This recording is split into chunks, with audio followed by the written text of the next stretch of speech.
오늘 말씀의 제목은 이 세대를 본받지 말라입니다. 예수님은 산상설교 말씀에서 크리스천을 향해서 너희는 세상의 소금이다, 너희는 세상의 빛이다 하시면서 우리를 향한 기대의 말씀을 하셨습니다. 너희 때문에 부패해져가는 세상이 정화될 것이다. 너희 때문에 살맛이 없는 세상이 살만한 세상이 될 것이다. 너희 때문에 어두움에 뒤덮인 세상이 빛을 보게 될 것이다 하셨습니다. 내일은 광복 77주년이 되는 날입니다. 우리 민족이 일본의 압제에서 자주 독립을 하기까지 우리 선조들의 나라 사랑의 마음과 헌신이 있었음을 잊어서는 안 되겠습니다. 또한 우리 크리스찬들은 꺼져가는 등불과 같은 이 민족에게 광복의 기쁨을 주신 하나님의 은혜를 잊어서는 안 되겠습니다. 그런데 일본 강점기 동안 이 백성들이 탄식하고 절망할 때 우리 신앙의 선진들의 삶은 이 땅에 있는 백성들에게 희망이 되어 주었습니다. 비록 그들은 우리보다 소수에 불과했지만 예수님의 말씀대로 이 세상의 맛을 내는 소금이었고 이 세상을 밝게 비추는 진리의 등불과 같은 삶을 살았습니다. 그런데 지금 우리 크리스찬의 모습은 이 세상에 생명과 진리의 빛을 비추는 소망이 되고 있는가입니다. 요즘 우리 크리스찬의 삶이 세상에 희망이 되는가 하는 통계조사를 보면 안타까운 마음뿐입니다.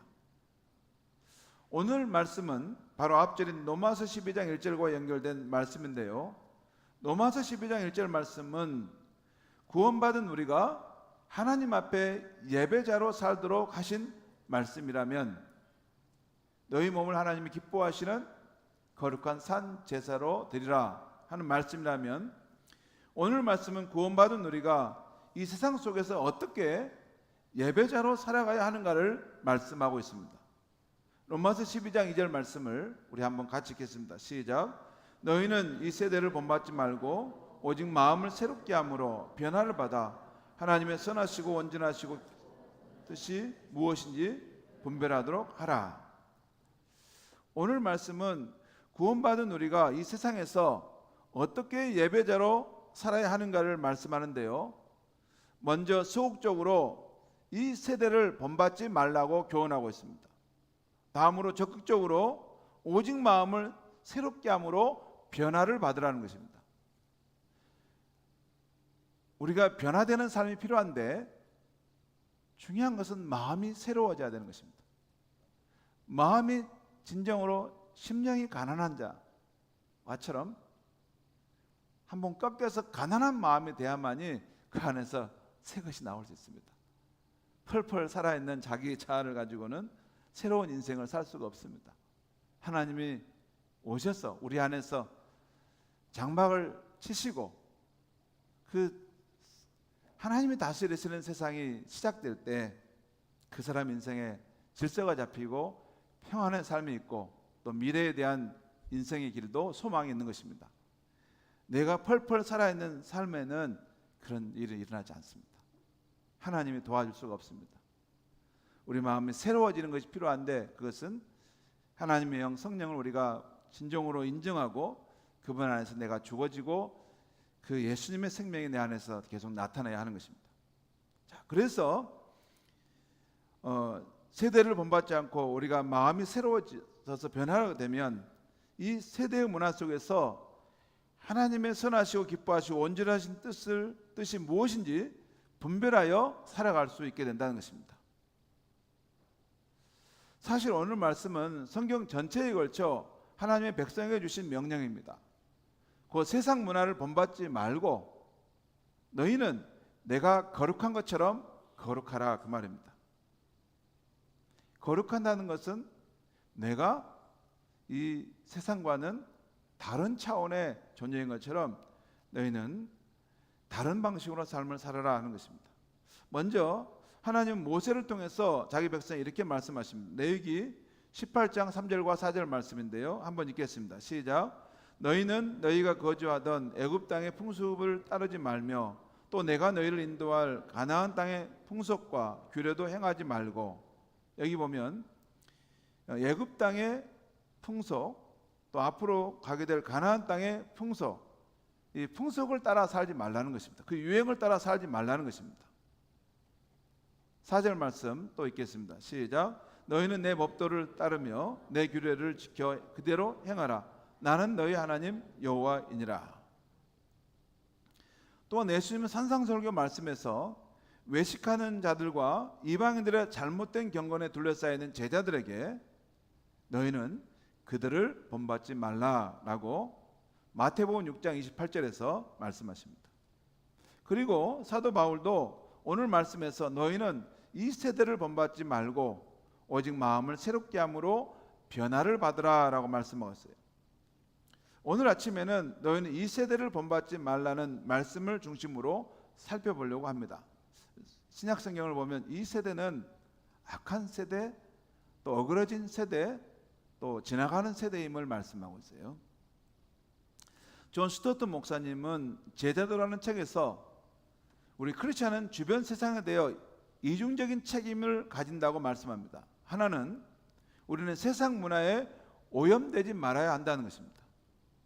그렇지만 또 하나의 책임은 우리는 세상 속에 살면서 세상을 섬기면서 세상에서 복음의 증인의 역할을 감당해야 한다는 것입니다. 세상에 악한 문화가 있다고 해서 크리스찬들이 세상을 회피한다면 누가 세상에 복음을 전할 것이냐 하는 것입니다. 누구가 죽어가는 영혼을 그 복음으로 살려낼 것이냐 하는 것입니다.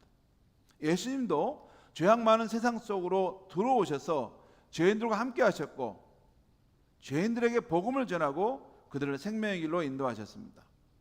우리 역시 믿지 않는 이들과 접촉점을 가지면서 복음을 전할 기회를 갖기 위해서 세상 속에서 살아야 하는 것입니다. 그렇지만 우리는 이 세상에 살 때 세상 문화에 동화될 수 있음도 알고 늘 경계를 해야 합니다. 오늘날 우리는 세상 문화에 휩싸여 살아가고 있기 때문에 중심을 잡고 있지 않으면 그냥 휩쓸려 가게 됩니다. 깨어 있지 않으면 세상 문화에 우리도 모르게 익숙하게 되어집니다. 우리가 아무 분별 없이 유튜브나 영화나 TV 드라마를 보게 되면 나도 모르게 영향을 받게 되는데, 예를 들어 폐륜적 애정 행각이나 결혼 전에 동거 문화나 혹은 동성애 드라마에 접촉되면서 나도 모르게 영적 경계선이 무너질 수 있습니다. 또한 우리가 서야 될 그 저지선을 넘어갈 수가 있어요. 그 이상 넘어가서는 안 되는데 위험한 상황까지 우리의 영혼의 상태가 치우칠 수 있다는 것입니다. 여러분, 소돔과 고모라에 살았던 그 롯을 생각해 보십시오. 소돔과 고모라의 세속적 문화에 깊이 영향을 받게 되자 롯의 행동은 그 도시의 사람들과 조금도 다를 바가 없었습니다. 그 성을 멸망하러 온 천사들이 왔을 때 그 타락한 도시의 사람들이 그 천사들을 붙들어서 자기들이 동성애를 하겠다고 할 때 롯은 그걸 물리치기보다는 내 딸들을 내어줄 테니까 너희가 마음대로 하라 라고 말할 정도가 되었습니다. 롯은 물론이고 그 딸들도 소돔의 문화에 물들어 있었던 것입니다. 그래서 나중에 그 아버지를 유혹해서 아들을 낳을 정도로 타락했던 거 아닙니까? 깨어있지 않으면 우리도 모르게 세상의 문화에 물들어가게 되어 있습니다. 저는 지금 우리가 사는 세상에는 지금 무서운 일이 일어나고 있다고 봅니다. 눈에 보이지 않지만 가치관의 전쟁이 일어나고 있어요. 세계관의 큰 전쟁이 일어나고 있어요. 우리가 지금 그 무심코 하고 있는 행동들, 또 우리가 하는 말과 그런 생각들, 이 모든 것이 이런 가치관의 영향을 받고 있다는 것입니다. 특별히 우리 시대는 그 어느 시대보다 총체적으로 세속주의적인 세계관의 도전을 받고 있다는 것입니다. 저는 그것을 우리 자녀들도 영향을 받고 있다는 것을 보고 있어요. 우리 아들, 딸들도 영향을 받고 있습니다. 그래서 신앙교육 하기가 옛날과는 또 다릅니다. 각 시대마다 우리의 신앙을 위협하는 요소가 있었지만 오늘 우리 시대에도 크리스찬의 신앙을 위협하는 세상의 풍조가 있습니다. 네 가지 정도를 살펴보겠습니다. 첫째는 한번 보겠습니다. 네 가지 정도인데요. 첫째는 현세주의입니다. 이 현세주의와 연관돼서 그 물질, 돈, 여기에 최후 가치를 두는 그러한 시대가 돼가고, 또한 소비주의가 맞물려서 일어나고 있습니다. 그리고 자아중심주의, 쾌락주의, 종교다운주의, 이런 큰 흐름을 지금 그 파도가 우리의 삶을 뒤덮으려고 지금 오고 있는 시대 속에 살고 있는 것이죠. 먼저 첫 번째, 현세주의입니다. 현세주의는 하나님을 믿지 않는 세계관으로 이 현세만 전부, 현세의 삶만 전부라고 여기고 현세의 모든 것을 거는 삶의 태도를 말합니다. 미국 신학자 스프롤은 인간이 가진 모든 사고와 가치와 행동이 이 땅에만 있고 저 너머에 없다고 생각할 때 그것이 세속주의라고 했습니다. 하나님 믿지 않는 사람들의 세계관은 눈에 보이는 것이 전부이고 영원한 세계와 종말, 내세도 없고 오직 현재밖에 없습니다. 지금의 현실이 중요하고 나 자신이 중요한 것입니다. 이 현세주의 태도를 가지면 이 세상에서 안락하게 살기 위해서 돈을 쌓는데 모든 힘을 썼습니다. 물질주의가 빠지는 거예요. 또한 이 세상에서 누릴 수 있는 최고의 행복을 얻기 위해서 더 좋은 것만을 찾아서 소비하는 것에 몰두하게 됩니다. 더 좋은 거, 더 편한 거, 더 뛰어난 거. 야고보서 4장 13절에 보면 오늘만 이 현세만을 생각하며 사는 사람들에게 주님이 하시는 말씀이 나옵니다. 어떤 사람이 오늘이나 내일이나 우리가 어떤 도시에 가서 거기서 1년을 머물며 장사하여 이익을 보리라 이렇게 했다면 그때 주님께서는 그에게 내일 일을 너희가 알지 못하는도다. 너희 생명이 무엇이냐? 너희는 잠깐 보이다가 없어지는 안개니라. 너희가 도리어 말하기를 주의 뜻이면 우리가 살기도 하고 이것이나 저것을 하리라 하는 것이 맞다는 것입니다. 주의 뜻이면 우리가 이렇게도 살 수 있고 또 이것도 저것도 할 수 있을 거 아닙니까?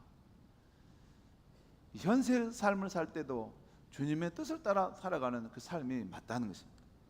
성도 여러분, 그렇다면 이 사람은 대체 무엇을 잘못한 것입니까? 여기 보면 오늘이나 내일이나 우리가 어떤 도시에 가서 거기서 1년을 머물며 장사하여 이익을 보리라 이렇게 말하는 사람이 뭐가 잘못된 것입니까? 우리 생각에는 열심히 사는 것 같은데 왜 그게 잘못된 것이죠? 그가 이 땅의 삶밖에 모르는 것이 문제입니다. 그는 세상에 종말이 있고 내세가 있고 영원한 삶이 있다는 하나님의 말씀을 믿지 않고 현세만이 전부인 것처럼 몰두하고 살고 있다는 것입니다. 오래전 로마 대학의 어떤 법대생이 졸업할 때가 되어 총장이 그에게 물었습니다. 이보게, 자네 졸업하면 뭘 할 텐가? 네, 취업도 하고 사랑하는 여자와 결혼할 계획입니다. 그럼 그 다음에 뭘 할 건가? 승진도 하고 아이도 키우겠죠. 그 다음에는 높은 지위에 오르고 아이들은 커서 시집장가 보내야겠죠. 그 다음에는 은퇴 후에 아내와 세계 여행을 다닐 겁니다. 그럼 그 다음에는 무엇을 할 건가? 지중해에 별장을 짓고 남은 인생을 보낼 것입니다. 그래? 그럼 그 다음에는 어떻게 할 건가? 그 졸업생이 더 이상 할 말이 없었습니다. 그러자 총장이 말했습니다. 이보게, 그 다음에는 영원한 세계가 있네. 그 말을 듣고 졸업생은 마음을 새롭게 하여 뜻있게 돈을 벌어 대학 강단을 지어주고 그곳에 그 현판을 지었는데 그 다음에는 영원이다 라는 말을 써놨어요. 남편을 일찍 떠나보낸 한 할머니가 있었습니다. 그녀는 콩나물 장사로 아이들을 잘 키워냈습니다. 그 결과 자녀들은 잘 자라서 사회적으로 성공한 인생을 살게 되었지요. 하지만 어머니는 여전히 초라한 집에 살았습니다. 그래서 자녀들은 그 어머니를 좋은 집으로 모셔가려고 했습니다. 그랬더니 그 어머니가 이렇게 말씀하시는 거예요. 얘들아, 너희들 정말 좋은 집을 지어줄래? 그러면 바닥은 금으로 깔려있고 기둥은 12개인데 그 기둥에는 보석이 달려있고 또 대문은 12개인데 진주로 만든 대문이다. 그런 집을 내게 지어다오. 그랬더니 그 자녀들이 어머니, 세상에 그런 집이 어디 있습니까? 그러자 아니다. 성경 요한계시록 21장에 보면 나오는데 나는 이미 천국에 그런 집을 분양받아 놓고 갈 것을 생각하고 있어. 너희가 나에게 그런 집을 지어주기 전에는 내게 이사 가자고 말하지 말라. 성도 여러분, 이것이 바로 이 현세의 삶이 전부라고 믿는 세상을 거슬러 올라가는 성경적인 가치관입니다. 우리 기독교인은 이 세상을 잠시 머물다 가는 곳이고 우리가 영원히 거할 집은 천국에 있다는 것을 잊어서는 안 되겠습니다. 그걸 잊고 사시는 분들이 너무 많으신 것 같아요. 한국교회 복음이 이 땅에서의 잘 되는 것을 너무 강조해서 교회는 타락해 가는 것을 봅니다. 그렇지 않습니다. 우리는 영광스러운 현재를 바라보는 게 아니고 영광스러운 미래를 소망하며 사는 것이 진정한 크리스찬인 것입니다. 두 번째는 자아중심주의입니다. 오늘 우리 시대를 압도하려고 하는 또 하나의 세상의 물결은 자기사랑입니다. 나르시즘입니다. 나르시즘. 그리스 신화에 나오는 나르시스는 잘생긴 청년이었습니다. 어느 날 사냥을 갔다가 물을 마시려는데 연못에 비친 자기 모습을 보고 사랑에 빠집니다. 이 청년은 매일 엎드려 물속에 있는 자기를 바라보고 자기를 흠모하고 있다가 그만 물에 빠져 죽었다는 것입니다. 이것이 자기사랑 나르시시즘입니다. 오늘날은 자기를 사랑하는 시대입니다. 사람들은 모두 자기를 사랑하여 자기에 도취되어 살아갑니다. 그래서 자아실현이라는 것이 꽤 괜찮지만 그 자아실현을 위해서 장애가 된다고 하면 결혼도 하지 않는 시대가 됐습니다.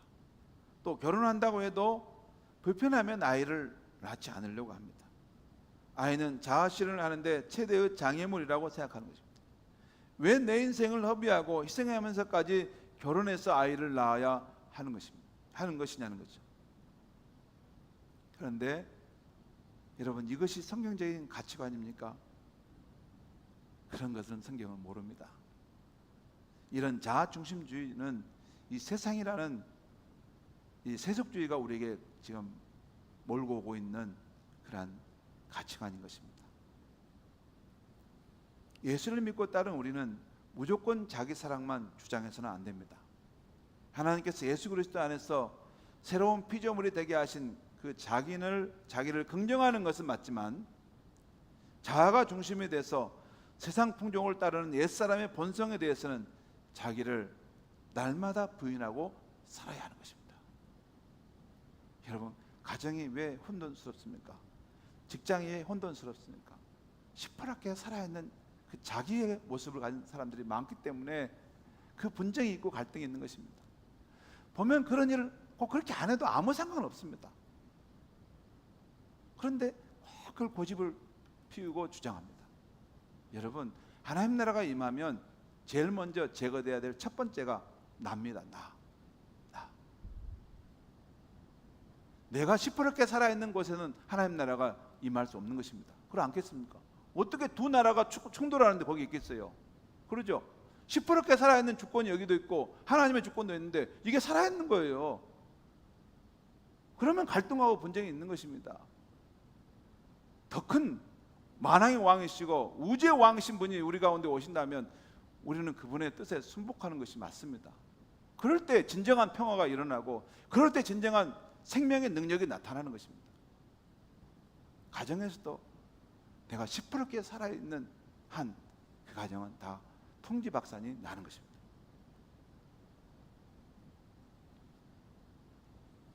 그래서 예수님은 자기를 따르는 제자들을 향해서 누구니 나를 따르려고 하든 자기를 부인하고 자기 십자가를 지고 나를 따라야 할 것이라고 말씀했습니다. 자기를 부인하는 것. 여러분, 훌륭한 신앙인의 척도는 자기를 부인하는 능력입니다. 자기를 부인하지 못하면 늘 다람쥐 쳇바퀴처럼 그 안에 범죄하는 겁니다. 10년, 20년, 50년을 교회 생활해도 바뀌지 않습니다. 시퍼런 자기가 살아있는 그 형상으로 바뀌지 않습니다. 하나님께 영광이 되지 않습니다. 내가 내 주권을 내려놓고 주님이 나를 다스려 주셔서, 왜냐하면 예수님은 우주의 왕이시고 만왕의 왕이십니다. 우리를 능히 다스릴 수 있는, 우리를 복된 길로 인도하실 수 있는 능력과 지혜를 가지고 계신 분이에요. 우리는 자기의 무한한 긍정을 말하는 그런 사람들이 아닙니다. 우리의 자기는 연약한 자기입니다. 과연 하나님이 없이 이 연약한 자기로만 인생을 살아가려면 우리는 너무 절망적입니다. 하나님이 오셔야 됩니다.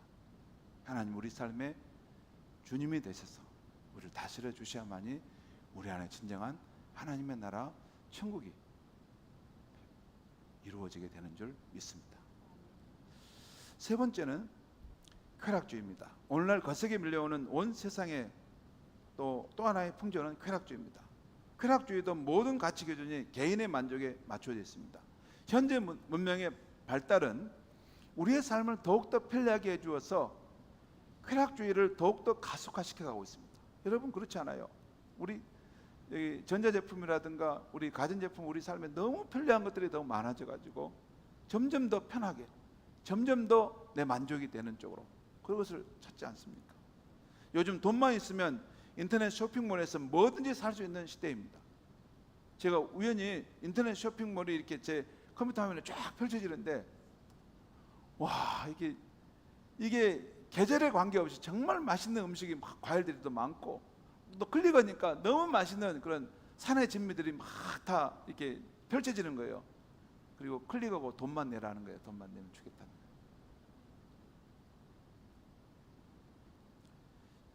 여러분 어떻습니까? 비 오는 날, 날씨가 고준 날에 어디 밖에 뭐 물건 사러 가지 않아도 인터넷으로 클릭 한 번만 하면 집안에 편안히 누워있는데 띵동 하고 집 앞까지 맛있는 걸 다 갖다 주지 않습니까? 돈만 주라는 거예요. 돈만. 갈수록 우리 삶이 편리해지고 문명이 발달하다 보니까 우리가 만족하는 것을 이렇게 자꾸 더 좋은 거, 더 편한 거 찾습니다. 그러나 성도 여러분, 이 세상이 우리에게 줄 수 있는 기쁨과 만족은 아무리 좋은 것이 주어져도 우리 안에 그 허기진 욕망은 다 채울 수 없어요. 절대로 채울 수 없습니다. 아무리 돈을 많이 가지고, 아무리 높은 권세를 가지고, 아무리 내가 남보다 좋은 학벌을 가져도 여러분 우리 안에 2% 부족한 허기짐의 욕망은 채울 수 없어요.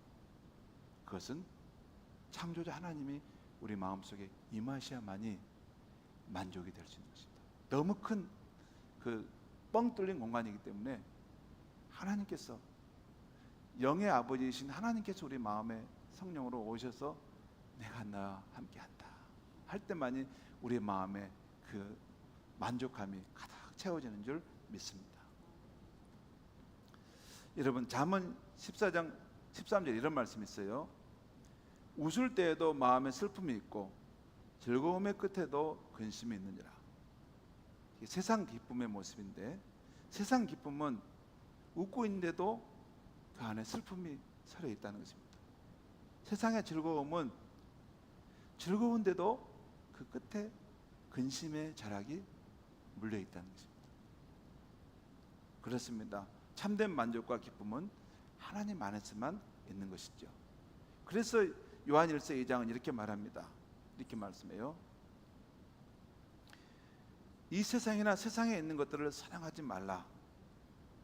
여기 보면 세상에 있는 것들을 우리가 소유하지 말라는 게 아니에요. 우리가 활용할 수 있고 가질 수도 있는데 그것을 하나님처럼 사랑하지는 말라는 거예요. 누구든지 세상을 사랑하면 아버지의 사랑이 그 안에 있지 아니하니 이 세상도 그 정욕도 지나가되 오직 하나님의 뜻을 행하는 자는 영원히 거하느니라. 다 지나갑니다.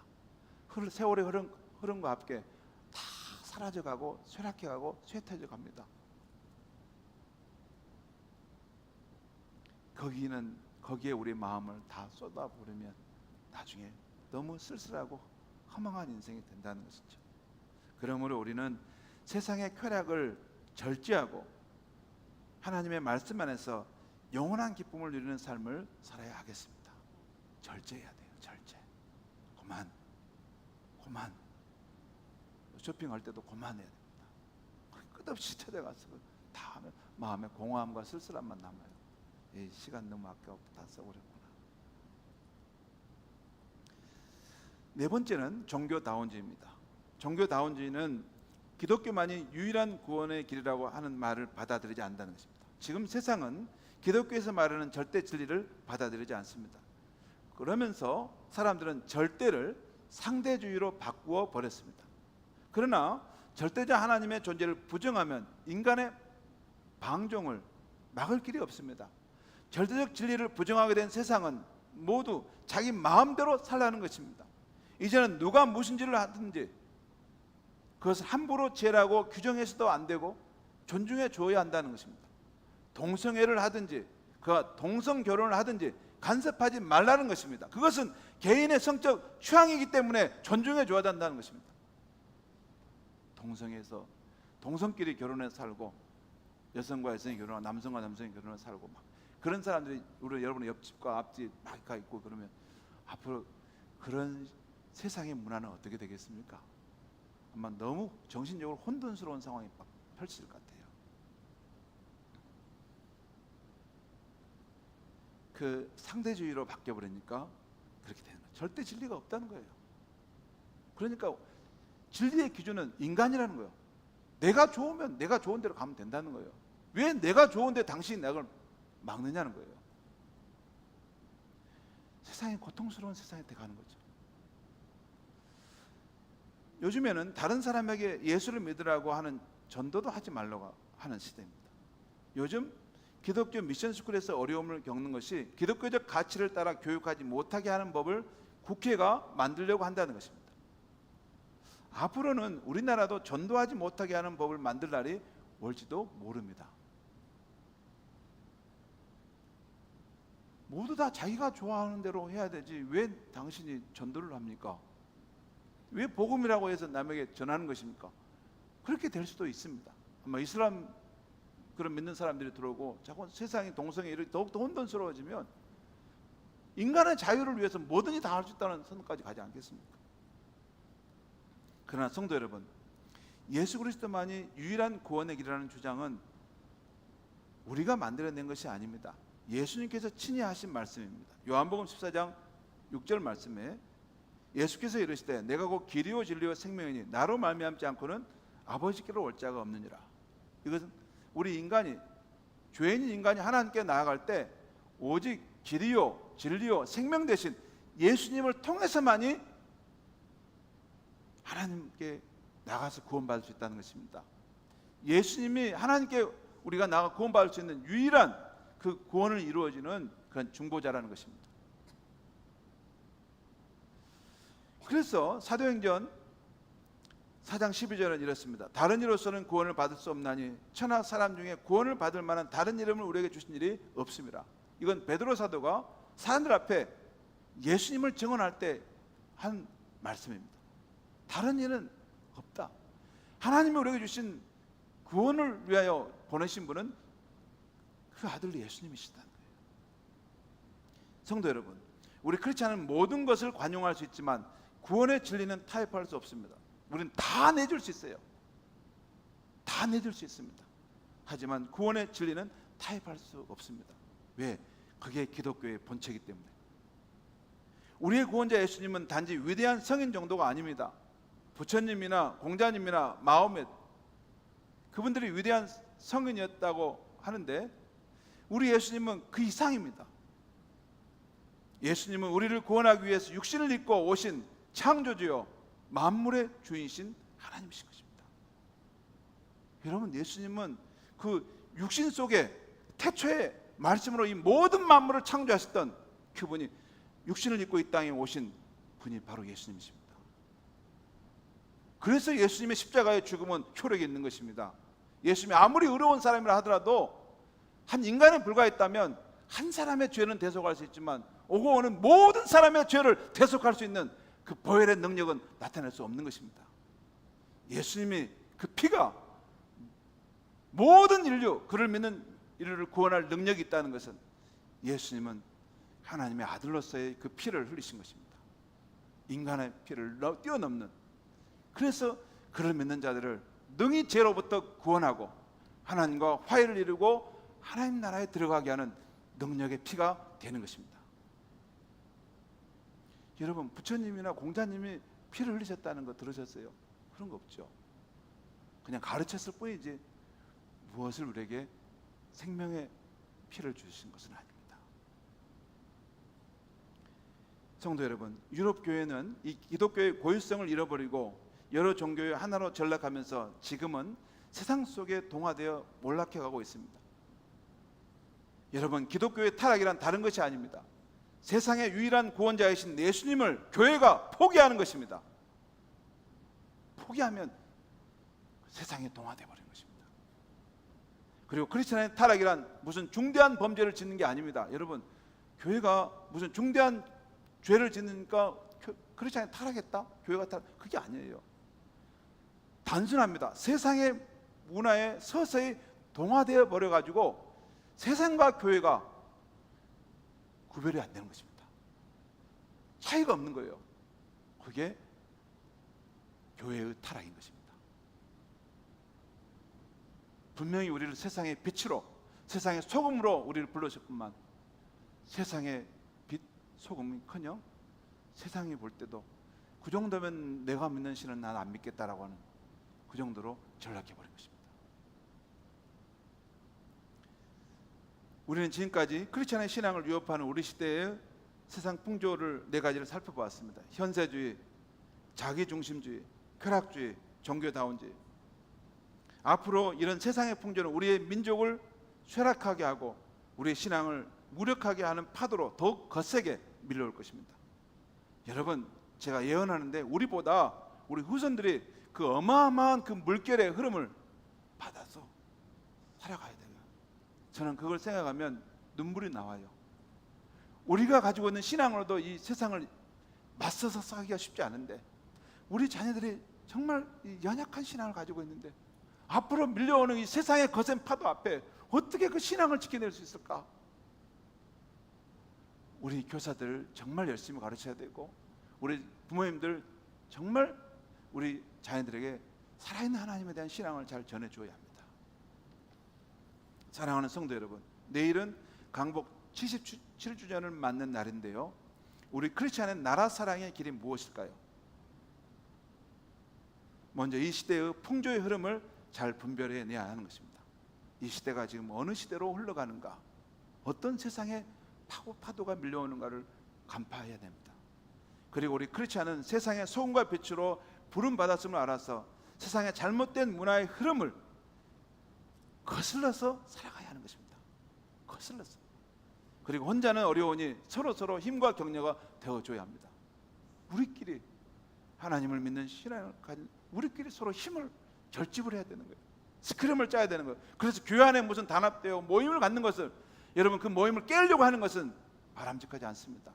모임을 가져서 서로 힘을 북돋우고 신앙을 북돋우고 하나님 나라에 대한 열정과 사모함을 불타우고, 그렇게 해서 준비돼서 세상을 나가서 죄악된 삶을 이기고 믿음으로 승리하는 것이 크리스찬의 삶인 것입니다. 저는 요즘 우리 앞서서 혼돈의 세상에서 순수한 신앙과 성인적인 신앙을 물려준 우리 앞선 세대들, 그리고 우리 다음에 올 후손들, 이 두 세대 사이에 우리가 서 있다는 것을 느낍니다. 그러면서 우리는 어떻게 살아야 할까? 앞선 신앙의 선생님들이 물려준 그 세상을 이기는 그 신앙을 잘 간직해서 보존해서 후손들에게 물려줘야 할 텐데, 여러분, 그것이 우리의 중요한 사명인 것입니다. 그리고 그런 살아있는 신앙을 물려주려면 우리는 세상의 파도에 밀려가는 죽은 고기처럼 살 것이 아니라 영원하신 하나님의 말씀을 따라서 우리 주변의 세상의 풍조를 거슬러 올라가는 살아있는 물고기처럼 살아야 할 줄 믿습니다. 그것이 우리 자신의 신앙을 지키는 것이고, 또 잘 간수해서 우리 후손들을 하나님 앞에 복된 길로 인도한 길인 줄 믿습니다. 기도하겠습니다. 하나님 아버지, 오늘 너희는 이 세대를 본받지 말고 오직 마음을 새롭게 함으로 변화를 받으라 하는 말씀을 우리에게 주셨습니다.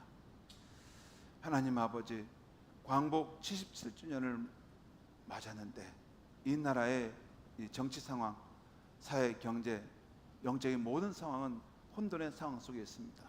하나님, 또한 우리 크리스찬의 삶을 압도하는 세상의 풍조, 현세주의, 자기중심주의, 쾌락주의, 이런 문화들이 우리 삶을 엄습해 오고 있습니다.